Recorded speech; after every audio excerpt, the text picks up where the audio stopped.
الحمد لله وكفى وسلام على عباده الذين اصطفى أما بعد فأعوذ بالله من الشيطان الرجيم بسم الله الرحمن الرحيم لن ينال الله لحومها ولا دماؤها ولكن يناله التقوى منكم وقال رسول الله صلى الله عليه وسلم من وجد سعة ولم يضحي فلا يقربن مصلانا أو كما قال عليه الصلاة والسلام صدق الله المولانا العظيم وصدق رسوله النبي ونحن على ذلك لمن الشاهدين والشاكرين والذاكرين والحمد لله رب العالمين الحمد لله معزز مكرم মুসল্লিন ইকরাম আল্লাহ পাকের দরবারে লাখো কোটি শুকর যে আল্লাহ পাক রব্বুল আলামিন আমাদেরকে আবারো একটা বছর পর ঈদুল আজহার জামাতে অংশগ্রহণ করার জন্য তৌফিক দান করেছেন, সুস্থতার সাথে দীর্ঘ নেক হায়াত দান করেছেন। ওই আল্লাহ পাকের দরবারে আমরা প্রত্যেকেই আদায় করি আলহামদুলিল্লাহ। হযরত ইব্রাহিম আলাইহিস সালাতু ওয়াস সালাম তিনি তার আপন সন্তান ইসমাঈল আলাইহিস সালাতু ওয়াস সালামকে কুরবানির জন্য প্রস্তুত করেছিলেন। আল্লাহ পাক রব্বুল আলামিন হযরত ইব্রাহিম আলাইহিস সালাতু ওয়াস সালামকে অনেক পরীক্ষা করেছেন।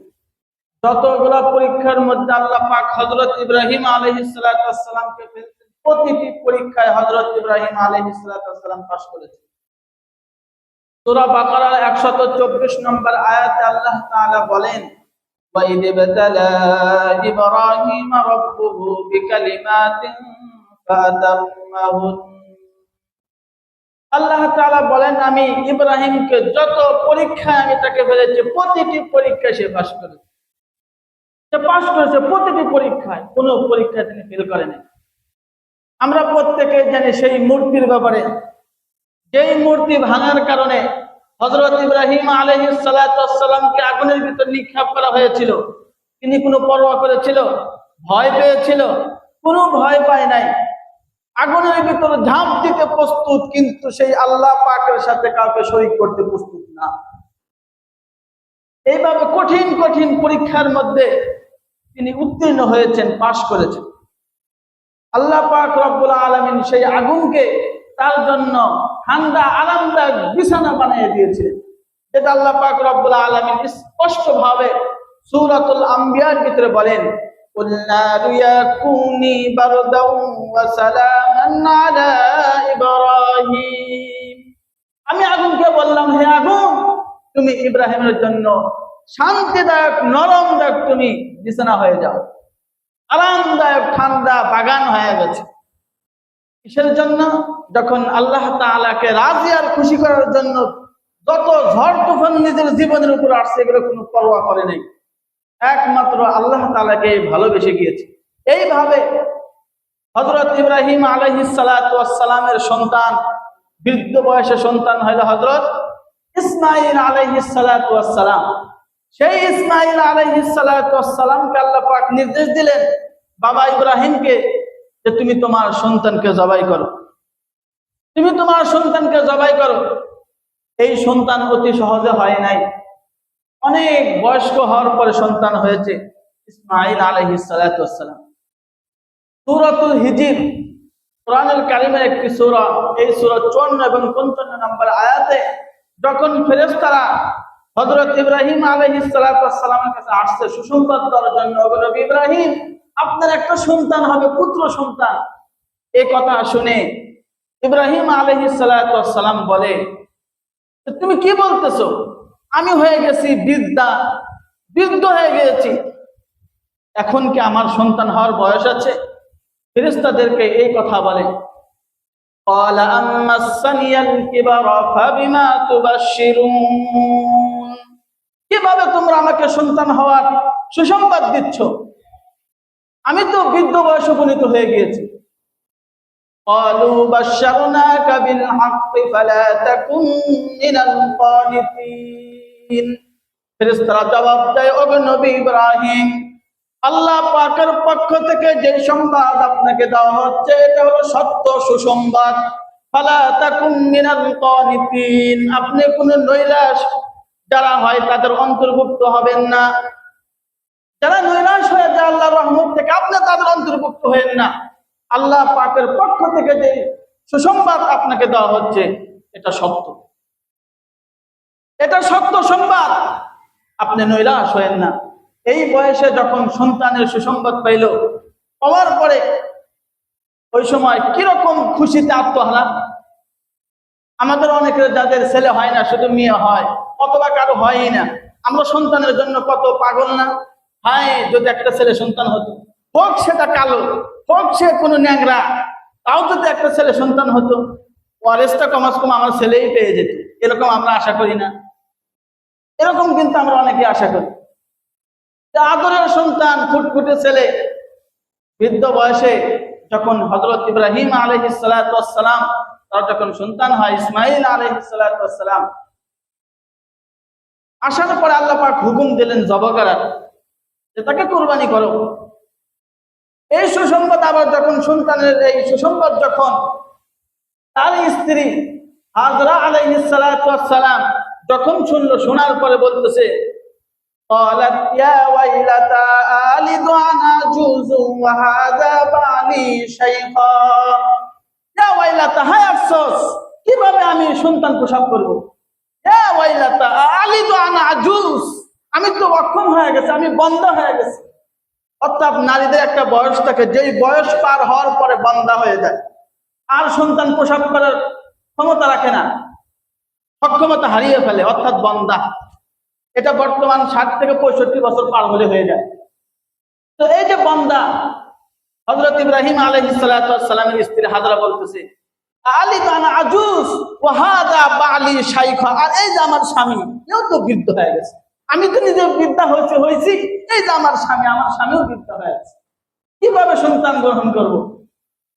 না আকিম, আমি বন্দা। তখন ফেরেশতারা সুসংবাদ দেয়, সূরা জারিয়াত আয়াত 29, ইব্রাহিম আলাইহিস সালাতু ওয়াস সালামের স্ত্রী আবার বলে, فأقبلت امرأته في سرة فصكت وجهها وقالت عجوز عقيم। তখন সুসংবাদ দেয়, ইব্রাহিম আলাইহিস সালাতু ওয়াস সালামের কাছে ফেরেশতারা আসছে। ওই সময় ইব্রাহিম আলাইহিস সালাতু ওয়াস সালামের স্ত্রী হাজরা পিছনে দাঁড়ানো। তখন ফেরেশতারা তাকে সুসংবাদ দিচ্ছে। এই সুসংবাদের কথা স্ত্রী শুনে فأقبلت امرأته في سرة فصكت وجهها, সে তার চেহারায় চাপড়াতে শুরু করেছে। কয় কি, নিজের চেহারায় নিজে আঘাত করা শুরু করে দিয়েছে। ওয়াজহাহা ওয়া ক্বালাত আজুজুন আকিম, কিভাবে আমি সন্তান জন্মগ্রহণ করব? খুশিতে নিজের শরীরের উপর নিজে আঘাত করা শুরু করে দিয়েছে। কিরকম মহা খুশি হয়েছে। এত খুশি হওয়ার পরে এই সন্তান যখন হয়, সূরা সাফফাত আয়াত 102 থেকে 7 পর্যন্ত আল্লাহ পাক আলোচনা করেন, فلما بلغ معه السعي قال يا بني إني أرى في المنام, এই সন্তান যখন হাঁটা শেখে, বালাগা মাহু সায়া, বাবার সাথে হাত ধরে হাঁটা শিখছে মাত্র, এখন বলতে পারে আব্বু আব্বু, ওটা কি ওটা কি, আব্বু তুমি কেমন আছো, আম্মু তুমি কেমন আছো, কথা বলতে পারে, বাবার সাথে হাঁটতে পারে। এমন একটা বয়স, এই বয়সে ছেলের প্রতি বাবার মহব্বত বাড়ে না কমে? ছেলের প্রতি বাবার মহব্বত বেড়ে যায়। যখন ছেলে আব্বু আম্মু বলে ডাকে, মহব্বত কমে না বাড়ে? মহব্বত বাড়ে। বালাগা মাহু সায়া, হাঁটতে পারে বাবার সাথে। এমন সময় আল্লাহ পাকের পক্ষ থেকে হুকুম আসলো, ওগো ইব্রাহিম, তুমি তোমার সন্তান ইসমাঈলকে কুরবানি করো। স্বপ্ন দেখে, স্বপ্ন দেখার পরে উট জবাই করে, 300 উট জবাই করলো। তারপর আবার সেই একই স্বপ্ন দেখে, আবার সেই একই স্বপ্ন দেখে। নবীদের স্বপ্ন কোনোদিন মিথ্যা হতে পারে না, নবীদের স্বপ্ন সত্য। স্বপ্ন হলো 3 প্রকার। কয় প্রকার? 3 প্রকার। একটা হলো খেয়ালি, একটা শয়তানি, আর একটা রহমানি। খেয়ালি স্বপ্ন কি? আপনি সারাদিন কল্পনা করেছেন আজকে যদি রৌদ্র ওঠে তাহলে আমার ধান গদি শুকাইবে, ধান শুকায় আজকে ভাঙ্গা ফেলবো, বেড়ে উঠাইবো, এই করব সেই করব। সারাদিন আপনি চিন্তা করছেন কিভাবে আপনি আপনার জমিনের ফসলগুলো ঘরে উঠাইতে পারেন। রাত্রে ঘুমাইছেন, ঘুমের ভিতরে আপনি স্বপ্ন দেখছেন যে আমি আমার জমিনের ফসলগুলি পুরোপুরি আমি ঘরে উঠে ফেলছি। আবার স্বপ্ন দেখতেছেন আমি আমার যে ফসলগুলো বাইরে শুকাইতে দিয়েছিলাম বৃষ্টিতে ভিজে যাচ্ছে। এটা সারাদিন এগুলো চিন্তা করছেন, রাত্রে ঘুমায় ঘুমায় এগুলো দেখছেন। এটা হলো খেয়ালি। কি খেয়ালি? সারাদিন যা কল্পনা করছেন এটা রাত্রে ঘুমায় ঘুমায় দেখছেন। আরেকটা হলো শয়তানি, অর্থাৎ শয়তান আপনাকে এই স্বপ্নটা দেখাইবে যে পিছন থেকে ভাগ ধাওয়া করতেছে, সাপ থেকে লাফ দিতেছে, আপনাকে সাপ কামড়াইতেছে। এই যে ভয়ঙ্কর স্বপ্নগুলো সব শয়তান দেখায়। তাহলে এক প্রকার গেল খেয়ালি, আর এক প্রকার শয়তানি। আর এক প্রকার স্বপ্ন হলো রহমানি, যেটা আল্লাহ পাকের পক্ষ থেকে হয়। অনেক বান্দা এমন আছে যারা ভালো আমল করে করে নবীর সুন্নাতের উপর চলে আল্লাহর নবীকে স্বপ্ন যুগে দেখেছে। এগুলো হলো সব আল্লাহ পাকের পক্ষ থেকে। নবীদের স্বপ্ন কোনোদিন মিথ্যা হতে পারে না। সবচাইতে সত্য স্বপ্ন হলো নবীদের স্বপ্ন। তো হযরত ইব্রাহিম আলাইহিস সালাম স্বপ্ন দেখলেন যে তার সন্তানকে জবাই করতেছে। সন্তানকে ডাক দেয়া বলে, ইয়া বুনাইয়া ইন্নী আরা ফিল মানাম, ওগো সন্তান আমি স্বপ্ন দেখলাম তোমাকে জবাই করতেছি। আরা ফিল মানামি আন্নী আযবাহুকা ফানজুর মাযা তারা, ওগো সন্তান তোমার রায় কি, তোমার মত কি পেশ করো। আমি তো স্বপ্ন দেখছি তোমাকে জবাই করতেছি, তোমার মত কি, তোমার রায় কি, তুমি কি বলো। আমি তো বারবার স্বপ্ন দেখতেছি, বলো তোমার রায়।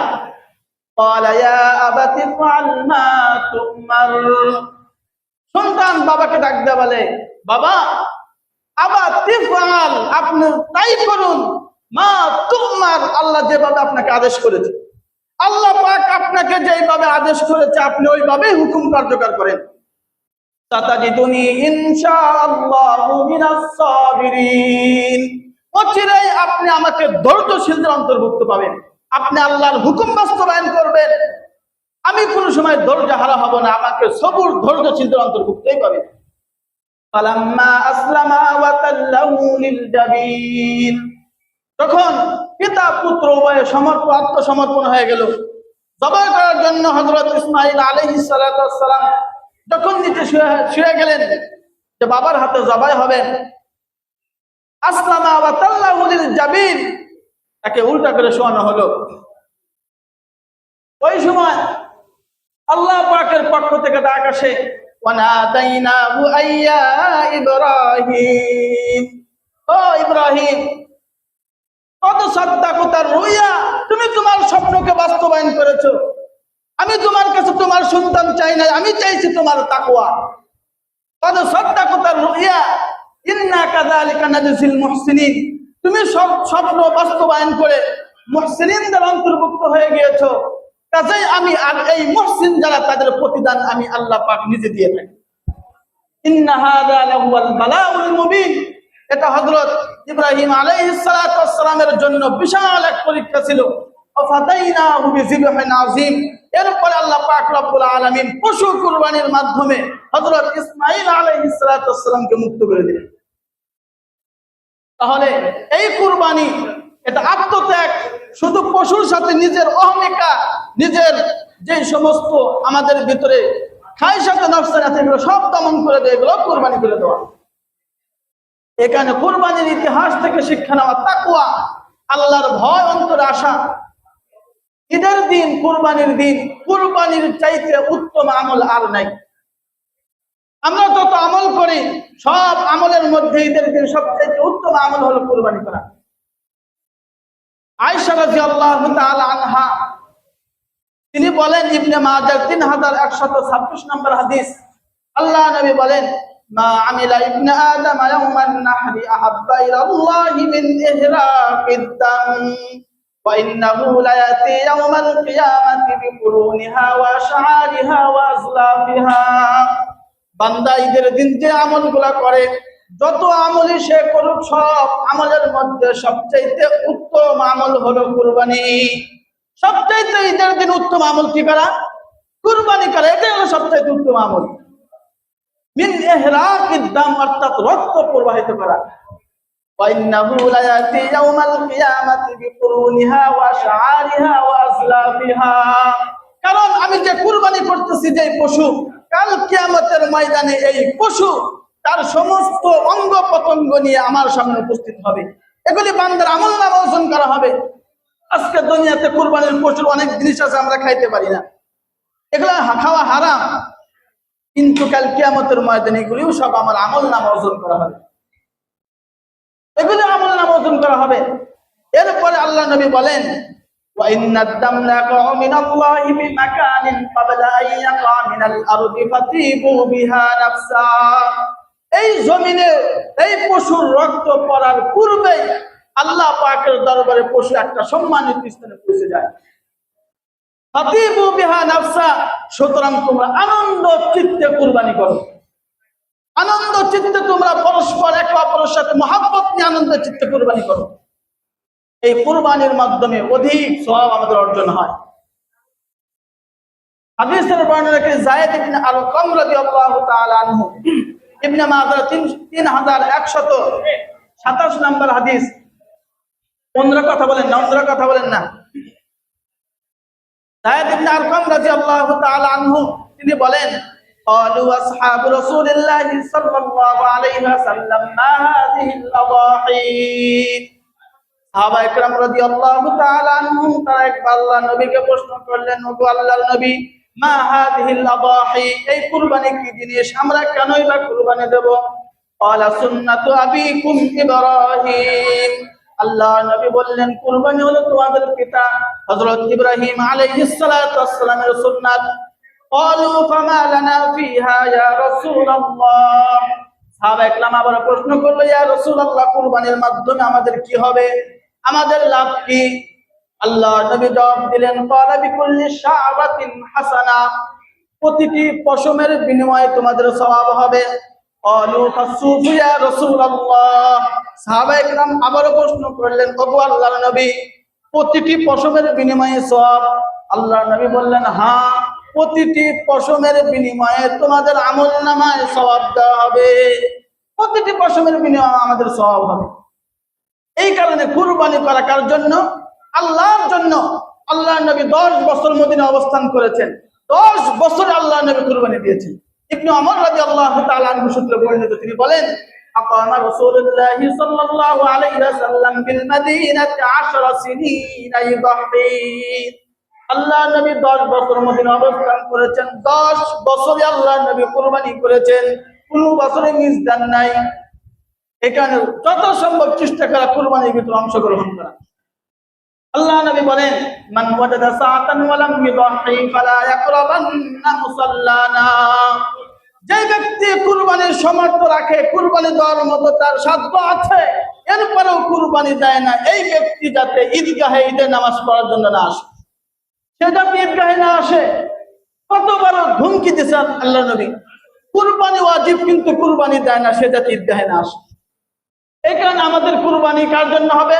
মানুষ দেখানোর জন্য, একমাত্র হবে আল্লাহর জন্য। সূরা নাম আয়াত 162-63 আল্লাহ তাআলা বলেন, ইন্না সালাতি ওয়া নুসুকি ওয়া মাহইয়ায়া ওয়া মামাতি লিল্লাহি রাব্বিল আলামিন। আল্লাহ নবী আপনি উম্মতকে জানান দিন, ইন্না সালাতি আমার নামাজ, ওয়া নুসুকি আমার কুরবানি, ওয়া মাহইয়ায়া আমার জীবন, আমার মওত লিল্লাহি রাব্বিল আলামিন, একমাত্র আল্লাহর জন্য। পৃথিবীর অন্য কোন মানুষের জন্য আমার নামাজ, আমার হজ, আমার যাকাত, আমার সবকিছু না, একমাত্র আল্লাহর জন্য, পৃথিবীর অন্য কোন মানুষকে দেখানোর জন্য না। লা শারীকা লাহু ওয়া বিযালিকা উমিরতু ওয়া আনা আউয়ালুল মুসলিমিন। এমন এক আল্লাহর জন্য যে আল্লাহর সাথে অন্য কেউ শরীক নেই। তাহলে আমরা কুরবানি করব কার জন্য? আল্লাহর জন্য। গায়রুল্লাহর নামে কেউ আমরা কুরবানি করব না। মুসলিম শরীফের হাদিস, আল্লাহ নবী বলেন, লান, 4 ব্যক্তির উপর আল্লাহ লানত। লানাল্লাহু মান যাবাহা লিগাইরিল্লাহ। 1 নাম্বার, ওই ব্যক্তির উপরে আল্লাহর অভিশাপ, লানত, যে ব্যক্তি গায়রুল্লাহ নামে পশু কুরবানি দেয়। 2 নাম্বার, ওয়ালানাল্লাহু মান লানা ওয়ালিদা। ওই ব্যক্তির উপরে আল্লাহ লানত, যে ব্যক্তি তার মাতা-পিতার সাথে অবাধ্যতা আচরণ করে, খারাপ আচরণ করে, এই ব্যক্তির উপর আল্লাহ লানত। ওয়ালানাল্লাহু মান গায়্যারা মানারাল আরদি। তৃতীয় নাম্বার, ওই ব্যক্তির উপরেও আল্লাহর লানত যেই ব্যক্তি চুরি করে তার জমিনের সীমানার খুঁটিকে সরায় ফেলে। চুরি করে যে ব্যক্তি জমিনের খুঁটি সরায় ফেলে, তার সীমানা যে খুঁটি গাড়া আছে খুঁটি সেখান থেকে সরায় ফেলে, এই ব্যক্তির উপর আল্লাহ লানত। 4 নাম্বার, ওয়ালানাল্লাহু মান আওয়া মুহদিসান, ওই ব্যক্তির উপরেও আল্লাহ লানত যে ব্যক্তি কোনো ভণ্ড বিদআতীকে তার নিজের বাসস্থানে আশ্রয় দেয়। একজন ভণ্ড আসছে আপনাদের এলাকায় ভণ্ডামি ছড়ানোর জন্য, ইসলামের অপপ্রচার করার জন্য, আপনি তাকে আপনার জমিনে জায়গা করে দিলেন, ঘর দিলেন, বাসা আপনি তাকে ফ্রি করে দিলেন, তুমি এখানে থাকো, এলাকায় ভণ্ডামি ছড়াও, ইসলামের বিরুদ্ধে যত যা করা দরকার করো। এই বিদআতকে আপনি আশ্রয় দিলেন, এই জন্য আপনার উপর লানত। এই 4 ব্যক্তির উপর আল্লাহ লানত। তার মধ্যে 1 নম্বর, মান যাবাহা লিগাইরিল্লাহ, যে ব্যক্তি গায়রুল্লাহ নামে পশু জবাই করে।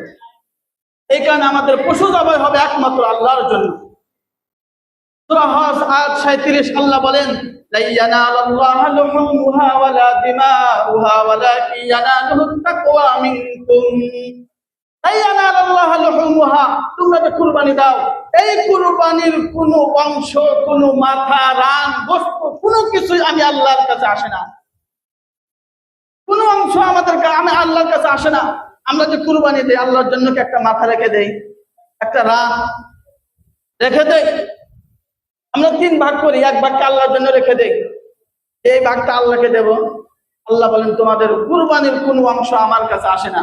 ওয়ালাকিন ইয়ানালুহুত তাকওয়া মিনকুম, আসে সময় তোমাদের অন্তরের তাকওয়া, তোমাদের অন্তরে যে তাকওয়া, কার জন্য কুরবানি দিয়েছো, এই নিয়তটা শুধু আমার কাছে পৌঁছে, অন্য কিছুই পৌঁছে না। এই কারণে আমাদের কুরবানি হবে একমাত্র আল্লাহর জন্য। নাসাই শরীফের হাদিস, আল্লাহর নবী বলেন, আব্দুল আদাহি খালিসাতান লিওয়াজহিল্লাহ, তোমরা কুরবানি আদায় করে একমাত্র আল্লাহর জন্য, পৃথিবীর অন্য কোনো মানুষকে দেখানোর জন্য নয়। যে আমি নতুন ছেলে বিবাহ করাইছি, মিয়া বিবাহ দিয়েছি, শ্বশুর বাড়ি নতুন হয়েছে, তাদের বাড়িতে যদি আমি কুরবানির গোশতের অংশ না পৌঁছাই, বলবে কি যে শ্বশুর মশাই কুরবানি দেয়নি, এই ভয়ে আমি একটা কুরবানি দিলাম, তাহলে কুরবানি কবুল হয়নি। ঈদের দিন আমার ছেলেরা কি খাবে, মেয়েরা কি খাবে, কুরবানি একটা অংশ আমাকে নিতে হবে। এইরকম চিন্তা চেতনা থাকলে আপনার নিজের কুরবানি গেছে তো গেছে, যার সাথে আপনি অংশগ্রহণ করছেন তাদের প্রত্যেকের কুরবানি আপনি নষ্ট করে দিলেন। এই কারণে আমরা প্রত্যেকেই আমরা কুরবানি করবো একমাত্র আল্লাহর জন্য, দুনিয়ার অন্য কোনো মানুষকে দেখানোর জন্য আমরা কুরবানি করবো না। এত টাকার কুরবানি আমরা প্রত্যেকে আমাদের নিয়তটা আমরা খালেস করে নেই, একমাত্র আল্লাহকে রাজি আর খুশি করার জন্য আমরা কুরবানি করতেছি। এই কথাগুলো বলা হলো, আল্লাহ পাক আমল করার তৌফিক দান করুন। আমিন। ওয়া আখিরু দাওয়ানা আলহামদুলিল্লাহি রাব্বিল আলামিন।